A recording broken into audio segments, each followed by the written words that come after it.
Welcome to our video about the fascinating world of Pokemon and their placement on the Tree of Life. Today, we take a closer look at Dodrio and its relationship with all other bird Pokemon as they all part of the Aves clade. Ready?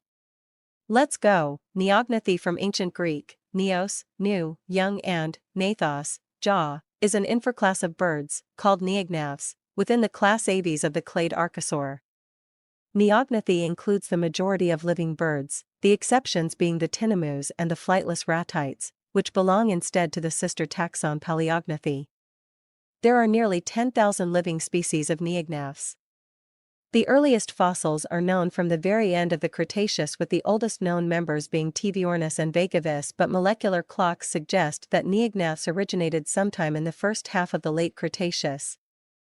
About 90 million years ago. Since then, they have undergone adaptive radiation, producing the diversity of form, function, and behavior that exists today.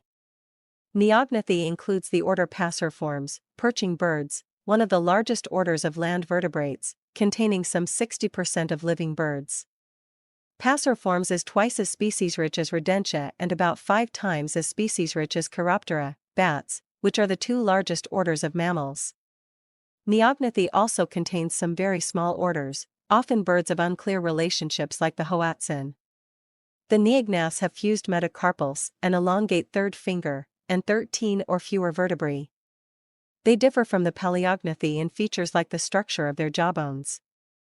Neognathae means new jaws, but it seems that the supposedly more ancient Paleognath jaws are among the few apomorphic, more derived, features of the Paleognaths, meaning that the respective jaw structure of these groups is not informative in terms of comparative evolution.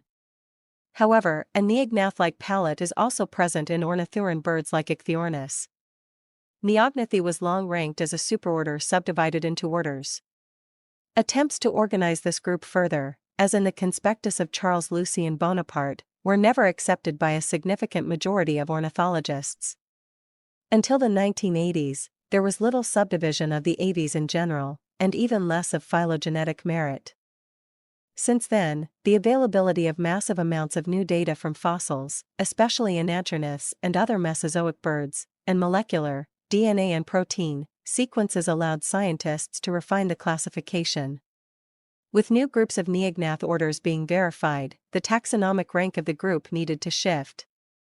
Most researchers have now employed the unranked taxa of phylogenetic nomenclature. Neognathae is now universally accepted to subdivide into two lineages, the fowl clade Galloanseres and the Neoaves, sometimes called higher Neognathaes. The formal phylocode definition given to Neognathae by George Sangster and colleagues in 2022 is the least inclusive crown clade containing Gallus gallus and Passer domesticus. The subdivisions of the latter are still not well resolved, but several monophyletic lineages have been proposed, such as the Mirandorniths, Cypsilomorphae, Metaves, and Coronaves.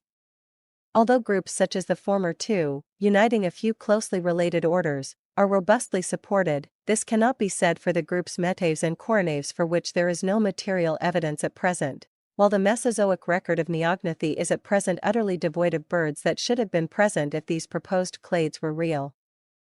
Feducia defined the clade Neognathae as birds whose palatal mobility increased due to the following modifications: Feducia 1980, 1996, loss of the basipterygoid articulation with the cranium, development of a pterygoid/palatine joint, reduction of the vomer, such that it does not reach caudally to the pterygoid, or is lost entirely. The Casuariiformes/Xtuary.Firmis/ is an order of large flightless birds that has 4 surviving members, the 3 species of cassowary, and the only remaining species of emu.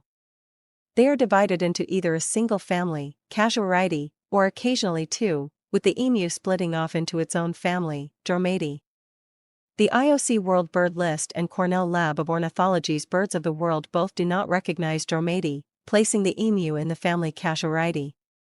All 4 living members are native to Australia New Guinea, 5, but some possible extinct taxa occurred in other landmasses.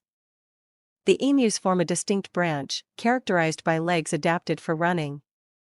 The total number of cassowary species described, based on minor differences in casque shape and color variations, formerly reached 9. Now, however, only 3 species are recognized: and most authorities only acknowledge few subspecies or none at all. The fossil record of casuariiforms is interesting, but not very extensive. As with all ratites, there are several contested theories concerning their evolution and relationships. Some Australian fossils initially believed to be from emus were recognized to represent a distinct genus, Emuarius, which had a cassowary-like skull and femur and an emu-like lower leg and foot. In addition, the first fossils of mihirungs were initially believed to be from giant emus, but these birds were completely unrelated. It has been suggested that the South American genus Diogenornis was a casuariiform bird, instead of a member of the rheas, the current South American lineage of giant ground birds. If this were the case, not only would it extend the fossil range of this lineage to a wider region, but to a broader time span as well, since Diogenornis occurs in the late Paleocene and is among the earliest known ratites. In the late 19th century, a fossil casuariid, Hypsilornis, was named from India based on a single toe bone. However, it was later shown to belong to a crocodilian. An especially interesting question regarding this order is whether emus or cassowaries are the more primitive form. If either. Emus are generally assumed to retain more ancestral features, in part because of their more modest coloration, but this does not necessarily have to be the case. The casuariiform fossil record is ambiguous, and the present knowledge of their genome is insufficient for comprehensive analysis. Resolving the cladistic issues will require combination of all these approaches, with at least the additional consideration of plate tectonics. The common emu, Dromaeus novaholandii, is a flightless bird species belonging to the group of ratites and the only surviving species in the emu family, Dromaeus. It is the largest bird species in the fauna of Australia and the second largest ratite after the African ostrich. Despite their relatively similar appearance, ostriches and emus are not closely related. Their resemblance is due to convergent evolution. Emus are opportunistic migratory birds, undertaking long journeys in search of food sources. Occasionally, they move in large groups, with thousands of birds traveling together toward food-rich regions. Over long distances, emus maintain a steady, energy-efficient trot, reaching a maximum running speed of 50 km per hour, 31 miles per hour, which they can sustain for a period. They stand 150 to 190 centimeters, 59 to 75 in, tall, with shoulder height between 100 and 130 centimeters, 39 to 51 in. Males and females look similar, though females tend to be slightly larger, heavier, and darker. Weighing 30 to 45 kilograms, 66 to 99 pounds, emus are lighter than cassowaries despite their greater height. They have long, unfeathered necks and legs, while their wings are only rudimentary stumps, about 20 centimeters, 8 in, long, each tipped with a small claw. Their strong legs end in 3 forward-facing toes, a trait shared with other predominantly ground-dwelling birds like quails. In contrast, the African ostrich only has 2 toes. A well-developed pelvic musculature enables their high-speed running ability. The proportion of pelvic muscle mass in emus is comparable to the flight muscle mass of flying birds. Emus are the only bird species with a gastrocnemius muscle, calf muscle, on the back of their lower leg. Their shaggy, gray-brown feathers appear dark after molting, but gradually lighten under sunlight. Emus develop secondary feathers, which grow at the base of primary feathers and are equal in length.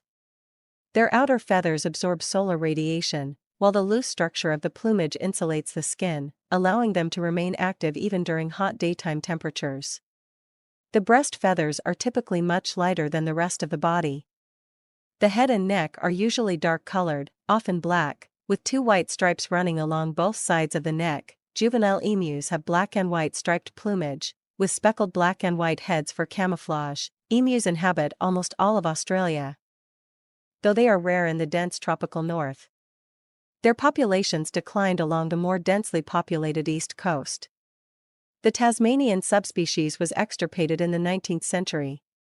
Humans have introduced emus to Kangaroo Island, where the Kangaroo Island emu, now extinct, once lived, as well as Maria Island near Tasmania. 3 subspecies are recognized: Dromaeus novaholandii, southeastern Australia, the nominate subspecies, distinguished by a white neck ruff during the breeding season. D. N. Woodward, Northern Australia, slightly slender, with lighter plumage. D.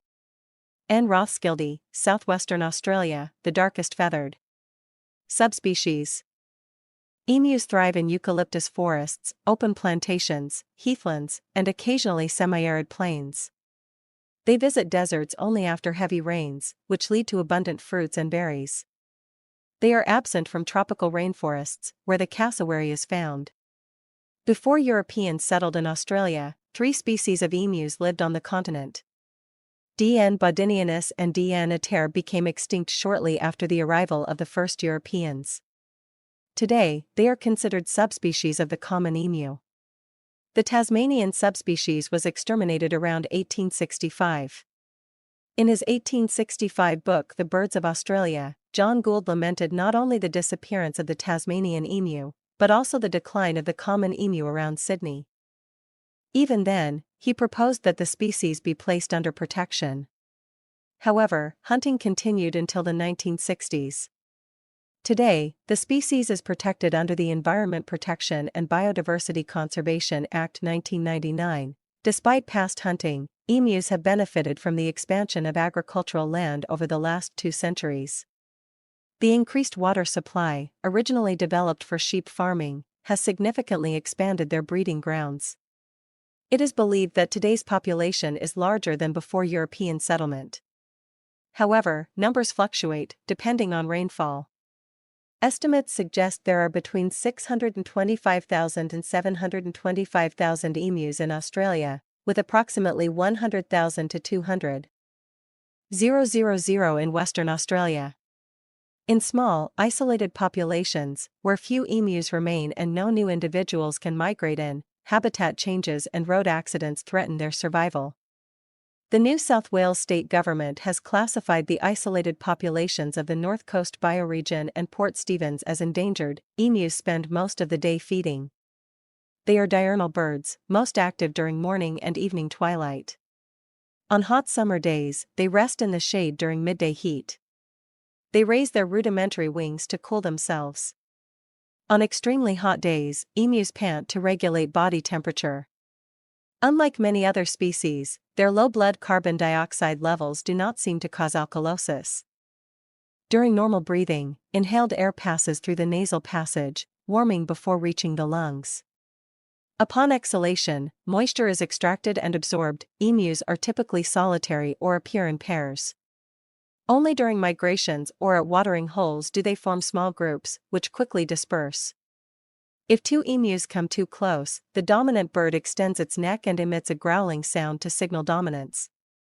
In most cases, one bird withdraws, but sometimes aggressive behavior occurs, such as pecking or kicking. Emus are among the largest herbivores in Australia, consuming nutrient-rich food, including native Australian plants and introduced species. Younger emus have a more carnivorous diet, eating caterpillars, grasshoppers, and other invertebrates in addition to plants. Older emus primarily consume fruits, berries, seeds, flowers, young plant shoots, fresh grass, and herbs. Their diet composition changes seasonally. In Western Australia, studies show that before rainfall, emus prefer seeds of Acacia anura. After rainfall, they switch to grass shoots and caterpillars. During the Australian winter, their diet consists mostly of cassia leaves and seeds. In spring, they primarily eat grasshoppers and quandong fruits. Emus play a significant role in seed dispersal, contributing to the preservation of Australian biodiversity. To improve food breakdown in the muscular stomach, emus often ingest small stones, gastroliths, and sometimes charcoal. As a precaution against leaner times, they can accumulate large fat reserves. In times of need, they can lose more than half their body weight. Emus require a significant amount of water and must drink almost daily. Both food shortages and water scarcity can lead to the mass migrations feared by Western Australian farmers. Apart from brooding males, emus are not territorial and roam in search of food.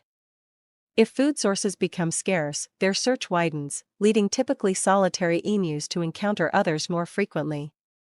Once emus cross paths multiple times a day, they begin leaving the area. Their migration direction is largely determined by weather conditions. Emus visually perceive rain clouds and move toward them. They also follow distant thunder and the scent of damp soil. Migration patterns are particularly pronounced in Western Australia.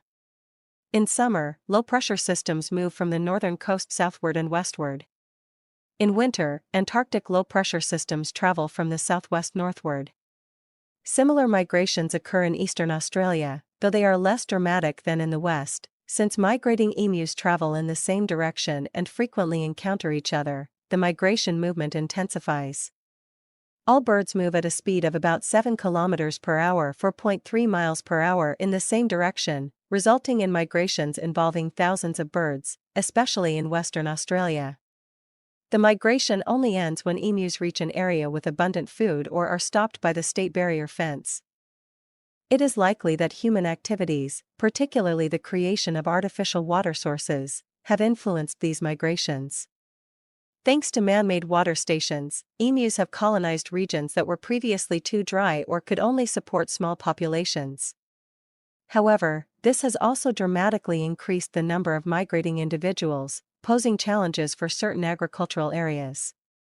In southwestern Australia, grain-growing regions are protected by the state barrier fence.